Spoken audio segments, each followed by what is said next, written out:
We were driving up to the cabin for the weekend. My ex-husband, his new wife, their kids, and I had agreed to do this regularly for the kids. The cabin was way out in the middle of nowhere, surrounded by woods. It was supposed to be relaxing, but I couldn't shake this bad feeling I had the whole drive up there. The air was colder the higher we went, and the trees seemed to close in around us the closer we got. It was one of those places with no phone service. Once you got there, you were completely cut off. I didn't like that, but we thought it would be good for the kids to have some time away like this. The first day was all right. The kids ran around the cabin, playing near the trees. We spent most of the time watching them, making sure they didn't go too far into the woods. I noticed my ex-husband's new wife seemed a bit nervous, too. Maybe she could feel it. The way the trees were too still, how quiet everything seemed. On the second night, I couldn't sleep. I kept hearing noises outside the cabin, like footsteps right by the window. I told myself it had to be animals. Probably deer or raccoons, I thought, but something about it didn't feel right. It wasn't the usual kind of rustling you hear in the woods. The sounds were slow, heavy, like someone was carefully walking around the cabin, trying not to be noticed. The next morning, we saw footprints in the dirt around the cabin. Not animal prints, human footprints. They came from the woods and circled the cabin, like someone had been walking around, looking in. My ex-husband shrugged it off, but I could tell from the look on his face that he didn't believe what he was saying. The kids didn't seem to notice anything was wrong. They just kept playing like usual. That night, I stayed up again, sitting by the window. I couldn't relax knowing someone had been that close to the cabin. Around midnight, I saw something move by the trees. At first, I thought it was just an animal, but then I saw it was a person. He was standing at the edge of the woods, just watching the cabin. He didn't move. He didn't come closer, just stood there in the dark, staring. I wanted to move, but I couldn't. My whole body froze. My heart was racing, but I couldn't scream, couldn't even breathe. He stood there for what felt like forever, then slowly backed up into the trees until I couldn't see him anymore. The next morning, the footprints were back, but this time they were closer to the cabin. My ex-husband finally admitted something was wrong. We decided to leave as soon as possible. We hurried, throwing our stuff into the car, while the kids stayed inside. But just as we were about to go, one of the kids ran out into the woods after a ball.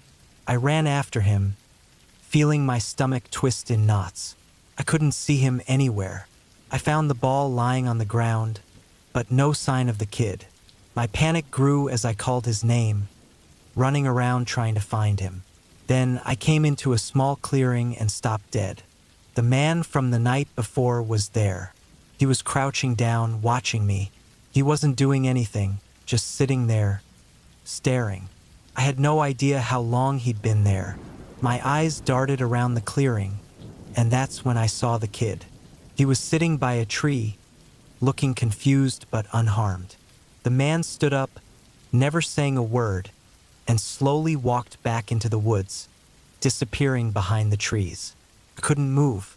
I just stood there, frozen, watching him leave. We left the cabin that day. None of us talked about what happened, not even later. But I know we weren't alone out there. Someone was watching us, following us, waiting for something. I don't know why he let us leave that time, but I have a feeling that next time we won't be that lucky. He's still out there, somewhere in those woods, watching, waiting for the right moment. And if anyone else goes back there, I doubt they'll make it out alive.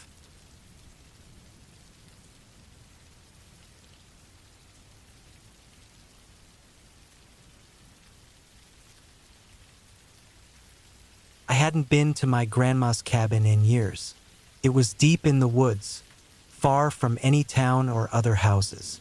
After she died, no one really talked about the cabin anymore. My family decided I should go check on it since it hadn't been touched in months.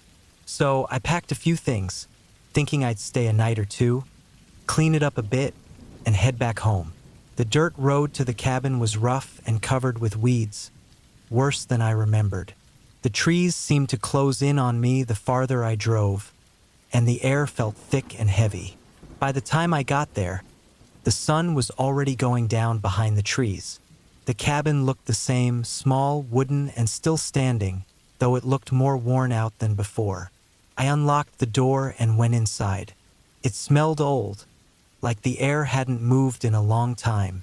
Dust covered everything, but nothing seemed touched. I walked around, turning on the lights. They flickered a little before staying on. The place was quiet, like I thought it would be, except for the old wood creaking under my feet now and then. I ended up standing in front of her bedroom. I stood there for too long, just staring. The bed was still made, the same quilt folded at the end, just like she used to have it. Felt weird being in there, like I shouldn't be, like the room wasn't for me anymore. The next morning I woke up early. It was cold in the cabin, even though it was summer. I spent the day cleaning, wiping down the dust and sweeping away cobwebs. Around the middle of the day, I went outside to check the shed out back. The door was stuck, so I gave it a hard push until it opened. Inside, it was dark and cramped. I saw her old shovel leaning against the wall, rusted but still there, like it hadn't been moved in ages. As I turned to leave, something caught my eye in the far corner. At first, I couldn't make it out, so I walked closer. That's when I saw it. A pile of blankets or maybe old clothes. But when I got closer, I stopped. It wasn't just blankets. It was a body. It was curled up like it had been there a long time, hidden behind old boxes and tools. My stomach turned. There was no way to explain it, but it was clear. The body had been there for a while, maybe months. It was small, thin, and the gray hair left on the head was long. I knew right then it was my grandma. We all thought she died in the hospital. We had assumed it without ever checking.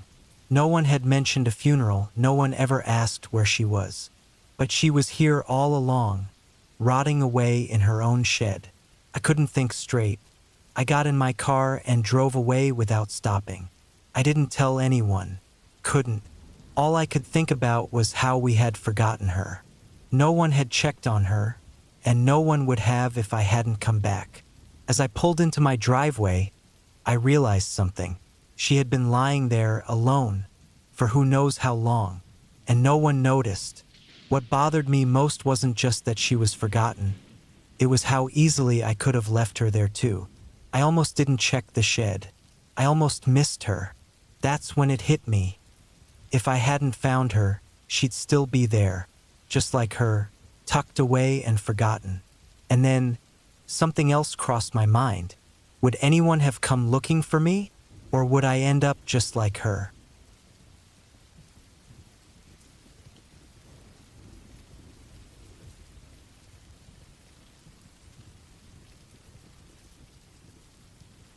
I've been traveling to different countries for years, seeing all kinds of places, but this time I was in the United States, staying in a cabin deep in the forest. It seemed like the perfect place to relax, away from everything, just me and nature. The drive took me down some narrow, twisting roads, and when I finally got to the cabin, it was completely alone in the woods, surrounded by thick trees. There wasn't another person or house for miles. It was quiet, peaceful, but something about it felt almost too quiet. The first few days were fine. I spent my time hiking, cooking over the fire, and enjoying the stillness. But by the third night, something started to feel wrong. I couldn't shake the feeling that I was being watched. Every time I looked out the window, it felt like the forest was darker than it should be, like the trees were crowding in around the cabin. I told myself it was just my mind playing tricks, but at night, I started hearing noises outside. At first, I thought it was just animals. After all, I was in the woods. It made sense. I'd camped out before, and these sounds should have been normal. But they didn't feel normal. The noises weren't the kind you'd expect from wildlife. They were soft, almost like footsteps, slow and sneaky, circling around the cabin. I couldn't see anything out the window except the blackness and the shapes of the trees. I turned off the lights, thinking maybe I could catch something moving, but there was nothing out there, at least nothing I could see. The next day, I decided to take a look around. I walked around the cabin, checking for any signs of animals, tracks, or something. There was nothing, just dirt and leaves. But when I went a little farther into the woods, I found something strange. A trail I hadn't seen before, like someone had been walking back and forth. It wasn't there before.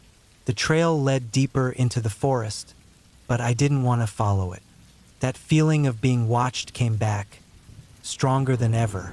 I turned around and hurried back to the cabin, trying to shake the creeping unease. That night, the noises came back. This time, they were closer. I could hear heavy breathing, shuffling footsteps right outside the walls.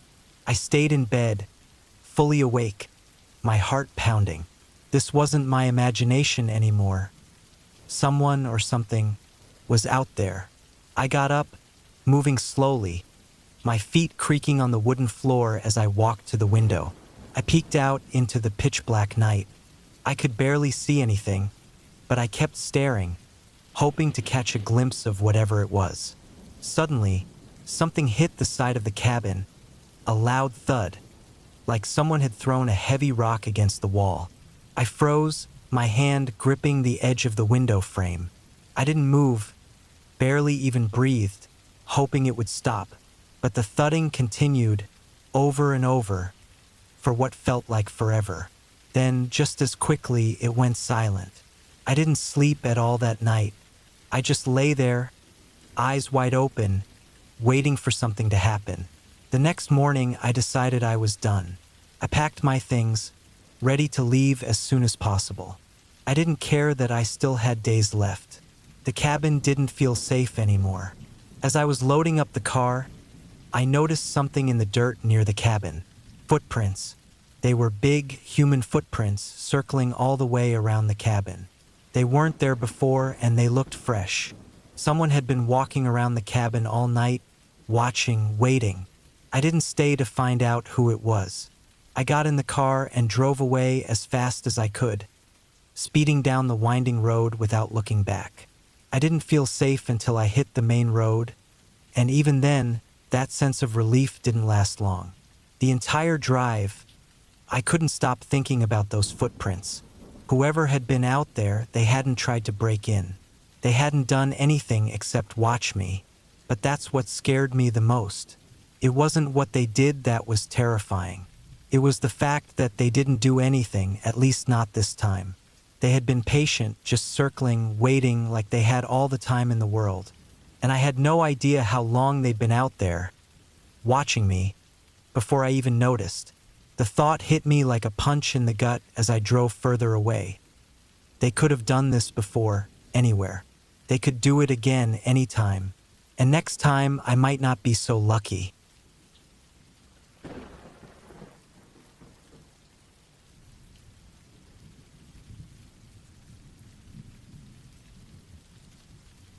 It was already dark when we got to the edge of the forest. The air felt heavy and cold, thick with the smell of pine trees. We had been chasing this criminal for days, going deeper into the woods. There were only small signs and rumors that he was hiding in an old cabin deep in the forest. This wasn't just any criminal. The man we were after had a long record, dangerous, violent, and hard to catch. Our special unit had been called in because things had gotten really serious. The path took us deeper into the forest, where the trees were packed together tightly and the trails were overgrown. This wasn't the kind of place you'd visit for fun. The deeper we went, the more cut off it felt, like we were walking into a place that time had forgotten. Every step made the leaves and sticks under our boots crackle, but the forest was weirdly quiet. No birds, no animals. Just us and the cold wind blowing through the branches. After what felt like hours, we finally saw the cabin. It was hard to see in the dark, just a shadowy shape hidden between the trees. The place looked old, like it hadn't been touched in years, but the faint smoke coming out of the chimney told us otherwise. We moved in slowly, surrounding the cabin from all sides. There were no lights inside, no sounds, but I knew someone was in there. My heart was racing, but I stayed sharp, looking around for anything that didn't seem right. The plan was simple: surround the place, wait for the signal, and go in. Time seemed to drag on, the cold biting at my skin. Nothing moved. Then I saw it, a figure moving behind the cabin. It was quick, almost like a shadow. I signaled the others and we spread out, moving toward the back. As we got closer, I saw him, the criminal, dressed in dark clothes, blending in with the night. He had something in his hand, but I couldn't tell what. Everything happened fast after that. He bolted into the trees, and we ran after him, pushing through branches and thick bushes. I was running hard, my breath turning to mist in the cold air, trying to keep up. The forest felt like a maze, and the further we went, the more I realized something wasn't right. He wasn't just running randomly. He knew this forest like the back of his hand. Too well. Suddenly, the ground beneath me gave way. I fell hard, hitting the dirt.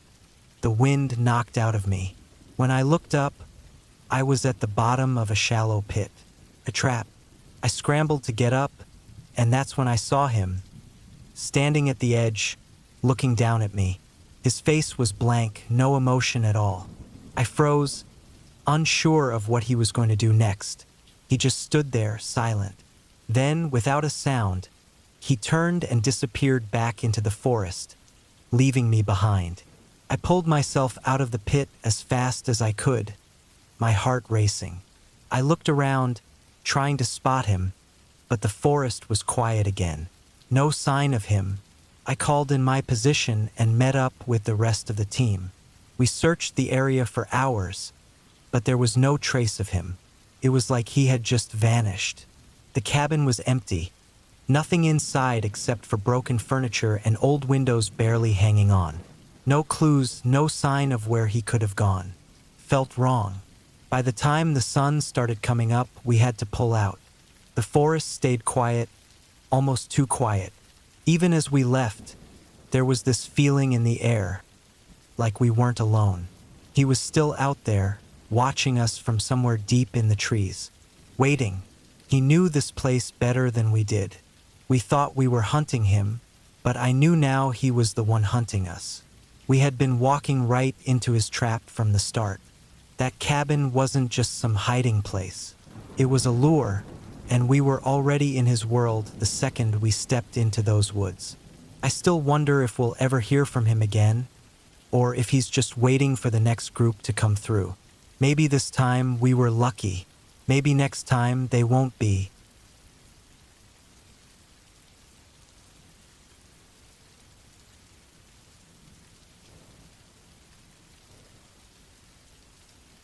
I was staying in a small cabin on the edge of a village in Ukraine. The village was far from everything, with nothing but fields and empty roads around it. Life there was quiet, almost too quiet at times, and during the day I didn't mind. But at night it got strange. The cabin was old, made of wood that groaned whenever the wind blew, and it was cut off from the rest of the village. The nearest house was a mile away, across a big field that seemed to go on forever. I had come here to get away from my normal life, to get some peace and clear my head. City life had worn me down, and I needed a break. During the day, things felt calm. I'd walk down the dirt roads, check out the nearby farms, and watch the farmers working in the fields. But when the sun went down, everything changed. The quiet turned into something else, like the whole world was waiting for something to happen. The wind would slip through the gaps in the cabin walls, and the sound of the fields moving in the breeze was constant, like whispers just out of reach. By the third night, I noticed something odd. Around midnight, I heard what sounded like light footsteps outside the cabin. At first, I figured it was just an animal. There were stray dogs and wild animals around, and the idea of one walking by didn't bother me. But the sound kept coming back every night right around the same time. It always started soft, like someone walking far away, and then it would fade out. I tried to ignore it at first, telling myself it was nothing, but it wouldn't leave me alone. By the fifth night, I was tired of pretending everything was fine. I stayed awake, just waiting for it to happen again. Right after midnight, I heard the footsteps. This time, they were louder, and I could hear each step clearly, like someone was walking slowly just beyond the window. I grabbed my flashlight and went outside, shining the light over the field. Nothing. No animals, no people. Just the wind pushing the tall grass back and forth. The next day, I went to the village, hoping it would distract me. The people were friendly, but they kept to themselves. They didn't ask many questions, and I didn't bring up the footsteps. I wasn't sure how to explain it, or if they'd even believe me. But something in the way they looked at me made me feel like maybe they knew more than they were letting on. That night, the feeling was worse. I could sense it coming as the sun went down. I stayed inside, locked the doors, and kept the flashlight close by. I didn't want to step outside again. As the hours dragged on, the cabin felt colder, the air heavier. Just after midnight, the footsteps started again. But this time they were closer, louder. I sat up in bed, listening. It sounded like someone was walking in circles around the cabin, slowly, like they were waiting for something. I got up, gripping the flashlight so hard my hands hurt. I moved to the window, hoping to catch a glimpse of what was out there. The second I reached the window, the footsteps stopped. I stared out into the field, but there was nothing. My heart was pounding, and I almost turned away when I saw it. Something standing at the far edge of the field, barely visible. A shadow. I froze, my eyes locked on the shape. It didn't move. I couldn't see any details, just a figure standing perfectly still. It was far enough that it could have been anything, but I knew it wasn't just my imagination. I kept staring, waiting for it to move, but it never did. It stood there for what felt like forever, just watching the cabin. Finally, I backed away from the window, shaking. I sat down in the corner of the room, flashlight still clutched in my hand. I didn't sleep at all that night. I just sat there, waiting for something to happen. When morning came, the figure was gone. I packed up my stuff and left the cabin that day. I didn't bother telling anyone in the village what I had seen. I didn't even know how to explain it. And even if I did, I didn't think they would care. As I walked away, though, I couldn't shake the feeling that whatever had been watching me wasn't gone. It hadn't just disappeared with the sunrise. I think it had been waiting for something, and I left before it could get what it wanted. But not everyone in that village would be so lucky. Not everyone would leave.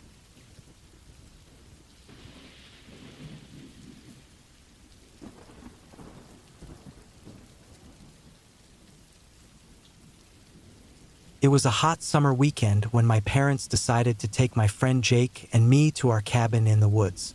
The sun was shining bright, and the smell of pine trees filled the air as we drove along the bumpy dirt road.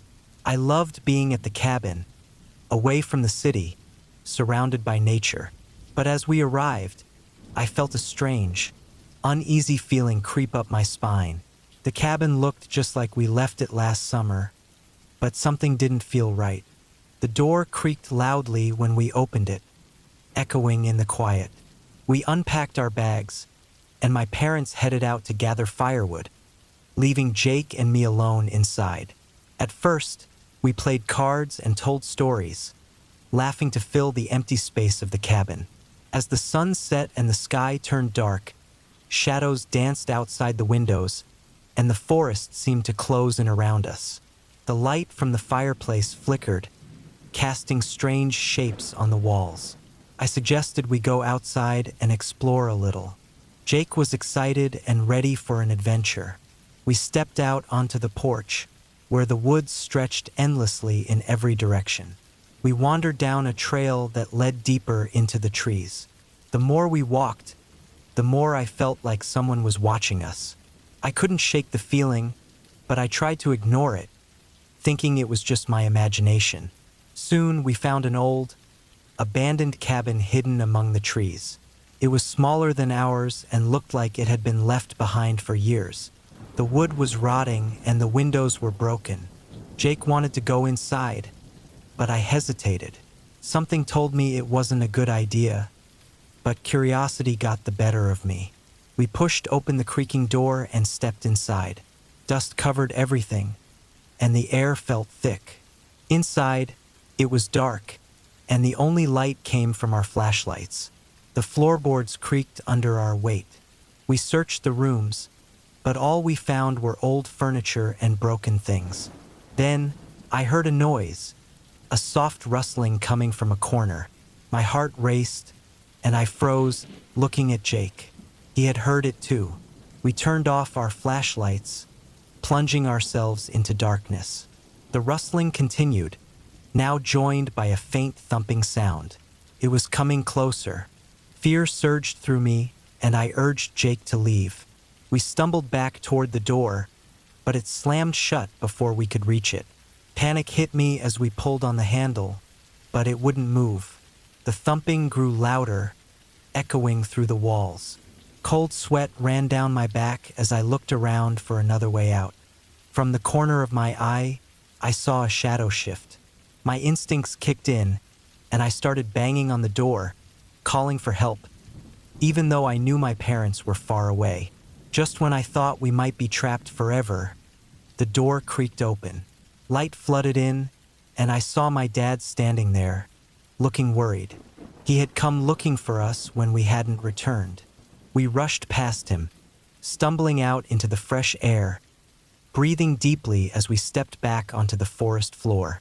We explained what happened, but I could see the worry in my dad's eyes. He didn't want us wandering off again. We walked back to the cabin together, the warm glow of the fire waiting for us. That night, we sat around the fire, the shadows from the trees dancing around us, but I couldn't shake the feeling that something was still out there, lurking in the darkness, watching. After we went to bed, I lay wide awake, listening to the sounds of the forest. The wind whistled through the trees, and I heard strange noises outside. Crunching leaves, distant snapping of branches. I thought I saw something move in the shadows outside the window. I told myself it was just my mind playing tricks on me, but I couldn't ignore the deep feeling of dread. As I lay there, staring at the ceiling, I realized that sometimes curiosity leads you to places where you don't belong. The forest felt alive, filled with secrets that should stay hidden. I remembered the thumping noise and the shadow we had seen in that old cabin. I wondered what had made that sound. My heart raced at the thought of what could be out there, waiting for the next curious kid to wander too far. Just as I was about to drift off to sleep, I heard a loud crash outside, like something heavy had fallen. My eyes flew open, and I sat up in bed, straining to hear. The noise was followed by a low growl. My heart pounded in my chest, and a chill ran down my spine. I wanted to call out, but I couldn't make a sound. Then I remembered Jake, sleeping just a few feet away. If he heard it, he would know I wasn't imagining things. I glanced at him, but he was still asleep, oblivious to the fear creeping around us. I tried to convince myself it was just a deer or some animal, but deep down, I felt it was something much worse. I lay there, listening intently, every nerve in my body on edge. The growling got louder, mixed with that terrible thumping noise from before. I finally decided to grab my flashlight, but as I reached for it, I heard the door creak open slowly, just enough to let in a sliver of moonlight. Frozen in fear, I stared at the doorway. A dark shape stood in the entrance, blocking the light. My breath caught in my throat, and my heart pounded like a drum.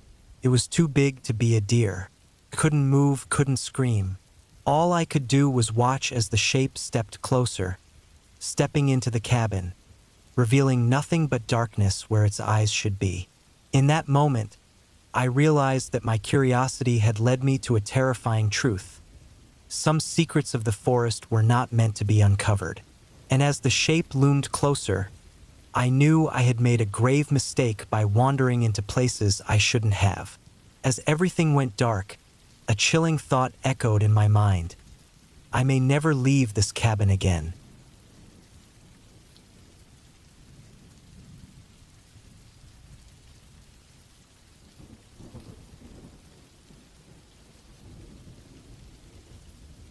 I rented a small cabin in the woods for a weekend escape.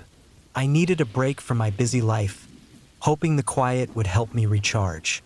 The cabin was old, with wooden beams and a stone fireplace that smelled like smoke and ash. It felt cozy, so I quickly settled in and lit a fire to warm up the chilly air. As night fell, the fire crackled and popped, casting moving shadows on the walls. I had brought a few books and planned to spend the evening reading. But as the wind howled outside, unease crept over me.